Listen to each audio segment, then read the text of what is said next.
मुस्लिम समाजाला आकर्षित करण्यासाठी बिनव्याजी कर्ज देणाऱ्या बँकांचा प्रस्ताव रिझर्व्ह बँकेने केंद्र सरकारसमोर मांडला आहे। त्याचबरोबर स्वतंत्र खिडकीचाही प्रस्ताव मांडण्यात आला।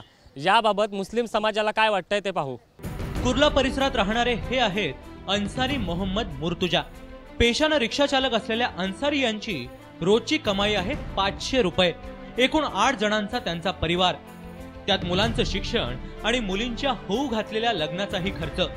दरमहा जेमतेम 15,000 कमावणाऱ्या अन्सारी यांना काटकसर करावी लागते। घर खर्च, मुलांचं शिक्षण यातून जेवढं उरतं त्यातून थोडीफार बचत ते अभ्युदय बँकेत करतात। मात्र जर रिझर्व्ह बँकेनं केंद्र सरकारकडे मांडलेला प्रस्ताव अंमलात आला तर त्याचा फायदा माझ्यासारख्या मोठं कुटुंब असलेल्या मुस्लिम समाजाला होईल अशी आशा त्यांनी व्यक्त केली आहे। वो खिड़की बहुत अच्छी रहेगी, हमारी माँ बहन भी जाके उसके अंदर पैसा भर सकती है, उसमें हम भी कभी भी गए तो पैसा भर सकते हैं, क्योंकि वो मुस्लिम समुदाय के लिए है, तो मुस्लिम अपनी माँ बहनों को भी आज़ादी से भेज सकते हैं उसमें। अन्सारी मोहम्मद मुर्तुजा यांच्यानंतर आमचा कॅमेरा वळला कुर्ल्यातच राहणाऱ्या हमीदा मोहम्मद सलीम खान यांच्या घरी। हनुमान नगर मध्ये राहणाऱ्या हमीदा या घरकाम करतात। 6 जणांचा परिवार असणाऱ्या हमीदा यांनाही काटकसर करतच घर सांभाळावं लागतं, त्यातच 2 मुली लग्नाच्या।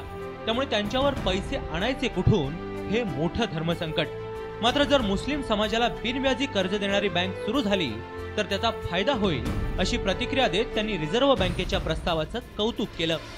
तो अच्छा है ना, और इससे अच्छा और क्या चाहिए। मुसलमानों के लिए खास करके अलग सेपरेट रहेगा तो अच्छी बात है।